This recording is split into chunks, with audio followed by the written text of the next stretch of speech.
Hey everybody, welcome to the Morning Devo with Bo-O. Tina's already in the house. Hey Tina, what's happening? Hope you're doing well this morning as we get into 2 Kings chapter 6. Today, 9 o'clock, March 23rd. Super cool day. Beautiful outside, boy. Wow, we've been having some clouds, but today is just gorgeous. Absolutely precious. Hey, you could always check out the archives at my YouTube channel, Bo Ouellette, B-E-A-U. Ouellette, and there you will see all the different books of the Bible that we've gone over already. Quite a bit of repertoire there, and we are actually just moving through the Bible so you can actually understand why God's doing what he's doing. It's always nice to know the reasons why God is whether present or whether God's absent. And in this stage of the game of the Bible, God is very much absent from the nation. And it's due to a big problem, right? God's holiness and human beings' rebellion from God.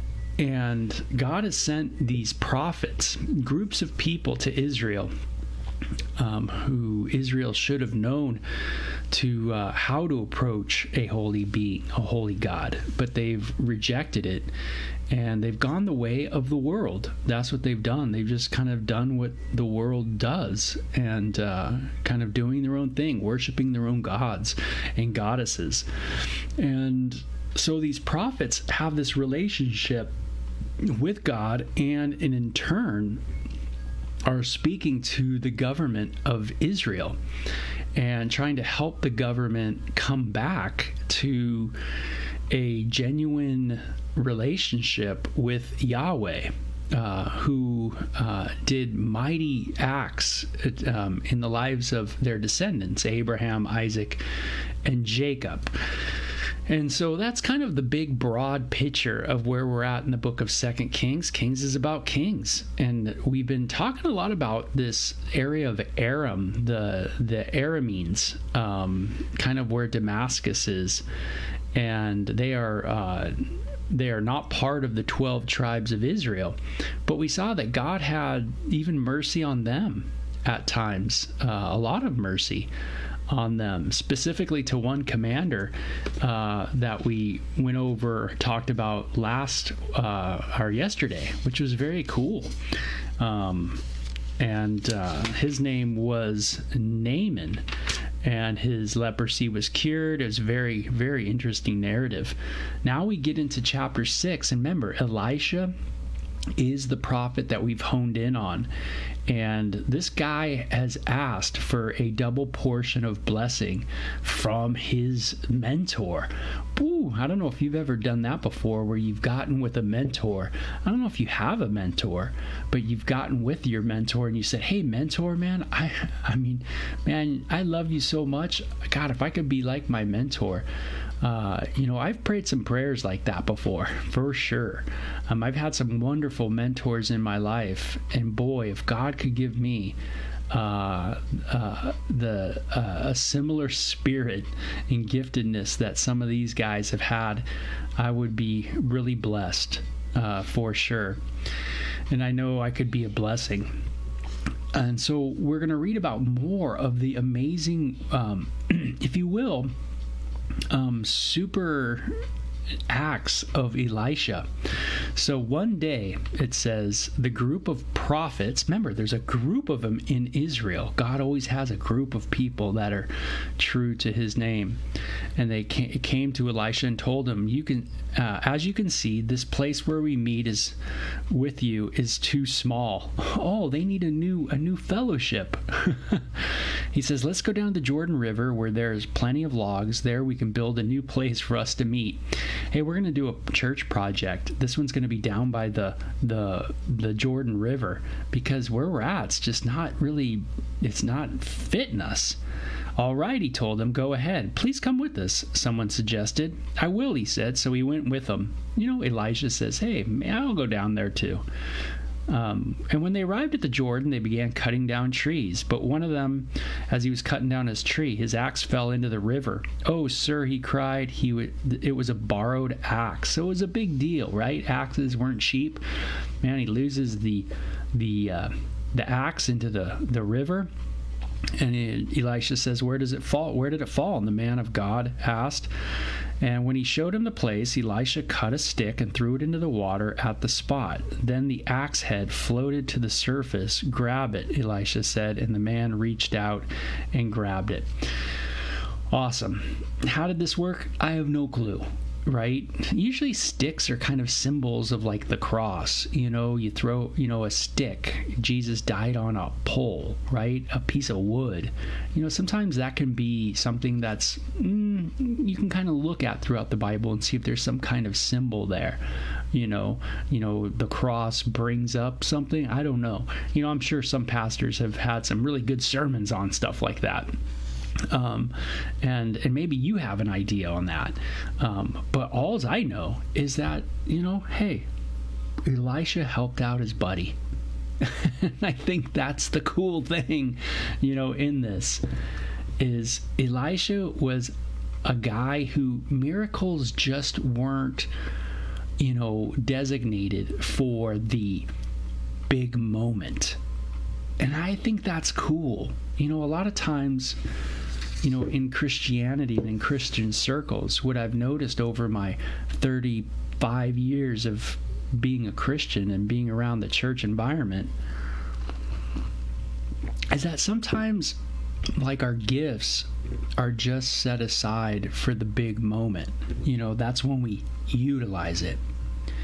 But we don't utilize our gifts in our home, or with our families, or with my loved one, my beloved, my wife.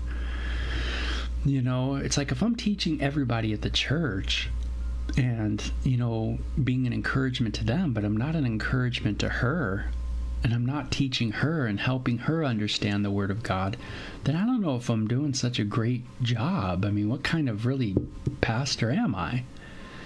And this is what the New Testament says, talks about us ministers, hey, look at our own home, right? And, if I'm going to be in that position, man, I got to look at my own home, my own home life. And that's true. And I love this. Elisha with his friends just does, he loves him. He cares for him. He cares for this guy. Hey, he's going to lose his axe. It might seem like a small thing, hey, Elisha doesn't need to, do his Elisha thing, because this isn't really a big deal, but Elisha doesn't think that way. Elisha goes, hey, man, no way. God uses me in the big moments and in the little moments. See, it's the Lord's work through Elisha. It's not Elisha to hit a switch, and be like, okay, Superman time, or, that kind of thing. It's the Lord's work through him. And the Lord cares about the big matters, and the Lord cares about the small things too. Isn't that cool? Yeah. I love that. And I want to have that kind of attitude. Hey, am I just, on my game in the big moment? Or are there other smaller concerns that get my attention too? That's an interesting character quality of Elisha that I think a lot of us would look at and go, maybe I'm not quite like that. Maybe it is all about the show. Maybe it's all about the big moment for me. Maybe I don't get concerned about the small things. Meaning I don't really use my gifts and, have the Lord use me in those things. I just kind of push those things aside as not as important. I wonder, something to think about, right? Maybe this morning we just pray, hey, God, help me to, have the right heart in the big moments and in the not so big moments. But let me have the right heart and you use me. Whatever situation I find myself in, that kind of prayer. And it says, when the king of Aram was at war with Israel, these are like border wars going on between Israel, the northern tribes of Israel, and the Arameans. And it says he would confer with his officers and say, we will mobilize our forces at such and such a place. So he had these private meetings with his little cabinet, right? The king would, and he'd be like, hey, let's do this. There was military tactics going on. But immediately Elisha, the man of God, would warn the king of Israel, do not go near that place, for the Arameans are planning to mobilize their troops there. So the king of Israel would send word to the place, indeed, by the man of God. Time and time again, Elisha warned the king so that he would be on alert there. Amazing. Elisha had this insight into the little meetings, the military meetings that the king of the Arameans had. He had a real amazing gift, what we might call a word of knowledge, right? Where he knew something. He wasn't present there, and this isn't the first time we see Elisha doing this, but we saw him doing it with Gehazi, his servant, as well. But it's this gift that Elisha has. And the king of Aram became very upset over this. He called his officers together and demanded, which of you is a traitor, right? He thinks someone's trading. It's not us, my lord. One of his officers replied, Elisha, the prophet of Israel, tells the king every word you speak in the privacy of your bedroom. Wow, right? Have you ever met someone like that? He's got that interesting gift where they just know things. It's really trippy, I must say that's an interesting idea and an interesting gift. If you've ever seen it on TV too, you've always been probably a little puzzled by it, and I certainly have as well. I find that interesting when they're talking to someone and someone's like talking like they know exactly who this person is and what they've done and everything like that. It's just really, really interesting. Now, Elisha's gift, of course, is to be for Israel, to know that Yahweh is God. And it's to point Israel to the Lord. And so the king of the Arameans says, hey, go find Elisha, right? And seize him. And the report came back, Elisha is at Dothan. So one night, the king of Aram sent a great army with many chariots and horses to surround the city, kind of stealth mode, right? And then when the servant of the man got up early the next morning and went outside, there were troops, horses, chariots everywhere. Oh, sir, what will we do now? The young man cried to Elisha. So one of the servants of Elisha sees them surrounded by the Aramean military, and he freaks out. Now, Elisha says something very cool, something very Jesus-like, by the way, right? Don't be afraid. Woo, take that one in. Don't be afraid. Elisha told him, for there are more on our side than on theirs. What? No way. Now, this is cool. I think a lot of times we look at the world and we think, man, there's so many of them, and it's done, we're done, and we get that kind of real negative vibe going. But notice what Elijah says. He opens their eyes and he prays to God, open their eyes and let them see. The Lord opened the young man's eyes, and when he looked up, he saw that the hillside around Elisha was filled with horses and chariots of fire. Of fire. Interesting. This isn't the only place this kind of idea is at, these fiery chariots and horses and stuff like that. As we go on in the Bible, we'll read more about this, and we'll get these little insights into a world that is not something we're used to, for sure, with these eyeballs, right? Now, and I know that these eyeballs can only see certain things. They can only see so small, they can only see so big, and they can only see so much various colors. Our eyes aren't, if you will, they're not available to see everything that is available to actually maybe be seen by a perfect eye. But there are eyes. And just as different animals have eyes that can only see certain things, only pick up certain things, so we as human beings can only pick up certain things. And that's radical in and of itself. See, we know that there's waves all around us, right? I mean, all of us have had AM, FM radios at one point, or people my age for sure, and we kind of learned that. Whoa, there's little waves in the air. I can't see it, but you got cell phones. You got 5G now, man. That's pretty awesome, right? Stuff like that. Where, I don't see that. Do you? No. Our eyes can't see it. They can't pick it up. But it doesn't mean it's not there. There's a lot of things we don't see, but yet we can measure through other instruments and know that something is present. But yet our eyeballs just can't see it and we can't touch it. But it's there. Isn't that weird? It's there in the air. Something is there, but it's just not, it's not able to be touched and tasted and those kind of things. With our, I guess what they call five senses, maybe? Is that what I'm trying to get at? And you understand that.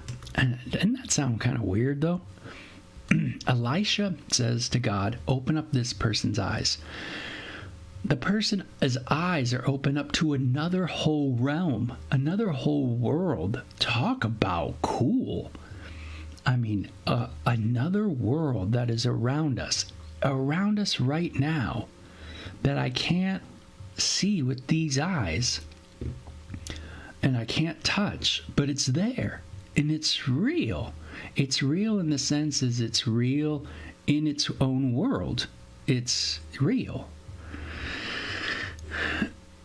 It's real in relation to its own world. I mean, it's kind of mind-boggling. It's Twilight Zone-y, right? It's one of those things where we just go like, whoa, sci-fi, man. This is crazy, But yet, we know that sci-fi, all the sci-fi that we've ever read or learned about or, watched, we know that within time, we come to find out that the sci-fi isn't really sci-fi, right? There's actually hints of truth all throughout it. Well, Elisha opens up this dude's eyes, and man, he sees a hillside full of fiery horses and chariots. As the Aramean army advanced towards him, Elisha prayed, "O Lord, please make them blind." So the Lord struck them with the blindness as Elisha had asked.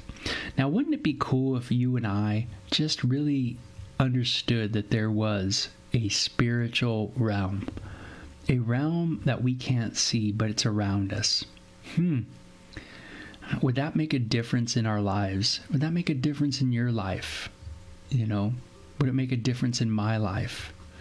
Maybe instead of getting so mad at that human being, maybe there's something going on in the back, right? Maybe there's something going on in the background. That's kind of interesting, right?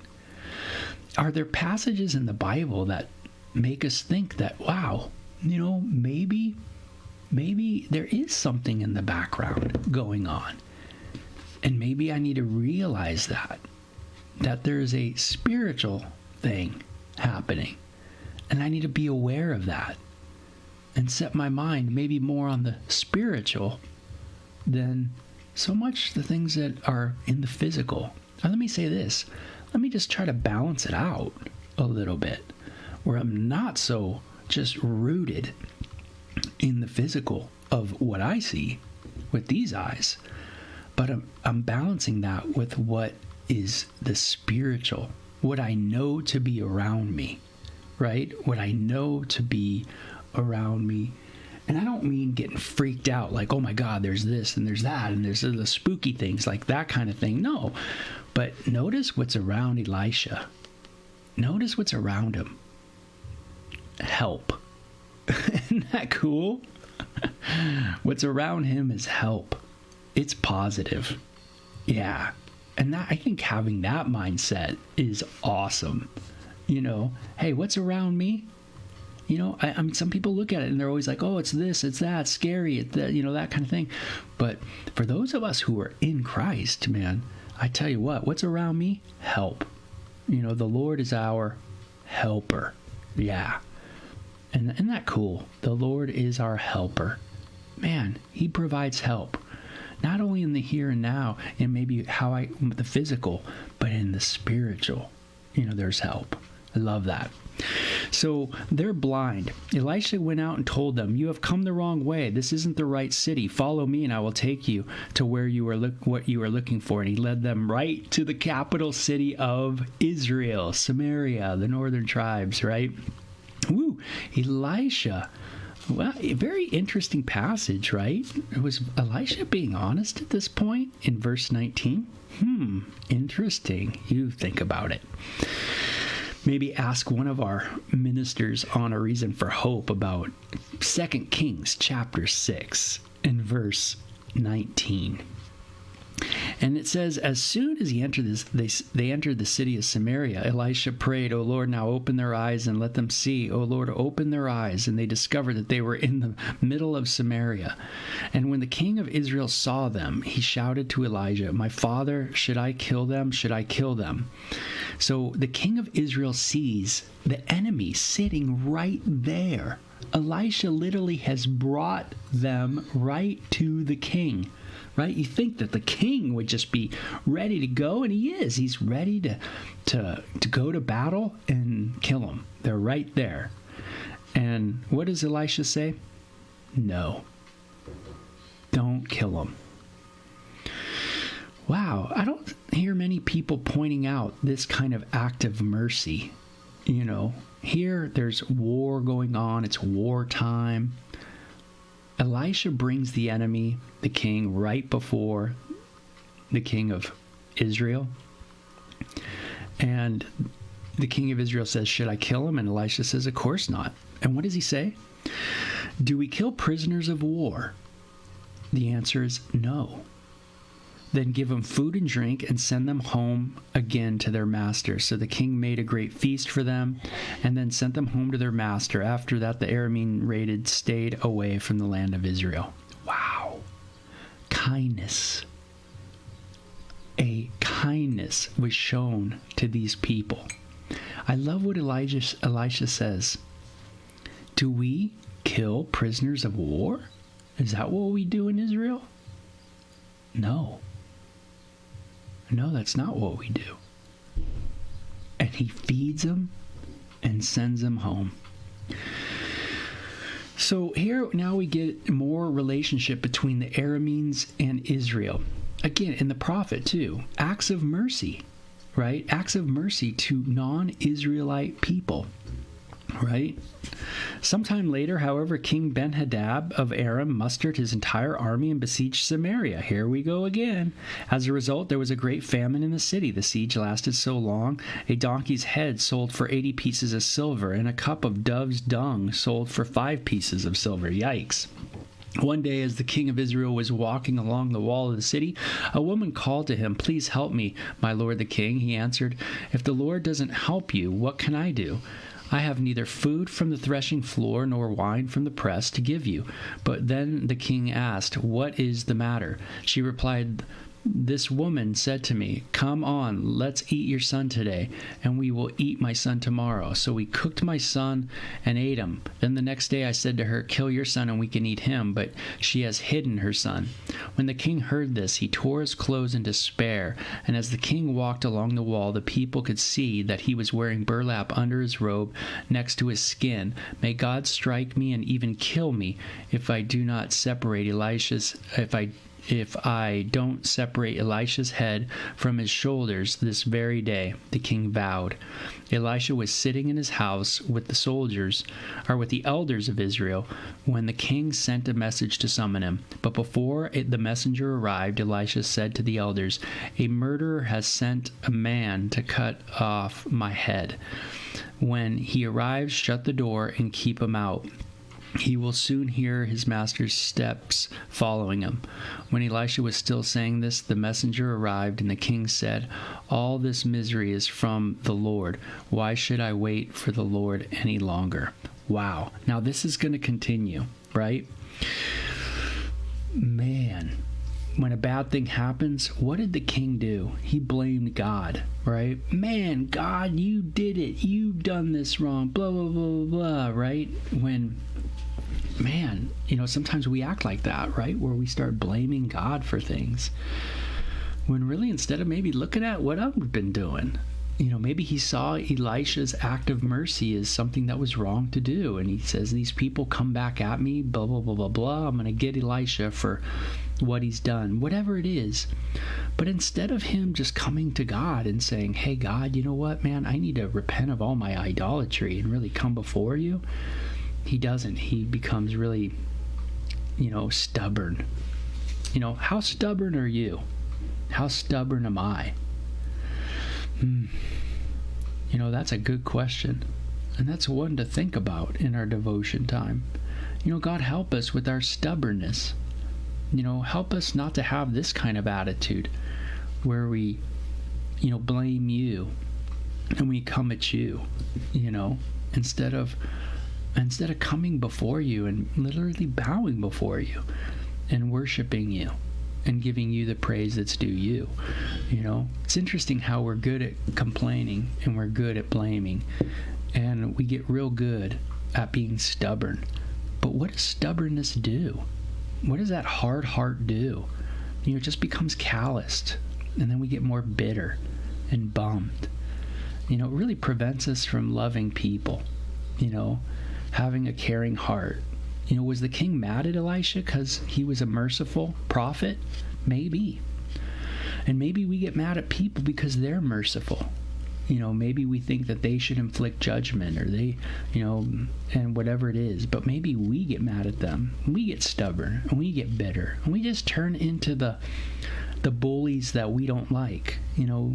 Instead of, we don't just hate the monster, but we hate the monster so much that, as Nietzsche said, we become like the monster. Ooh, scary, right? Help us not become like what we criticize, like what we hate. That's what we do so good, right?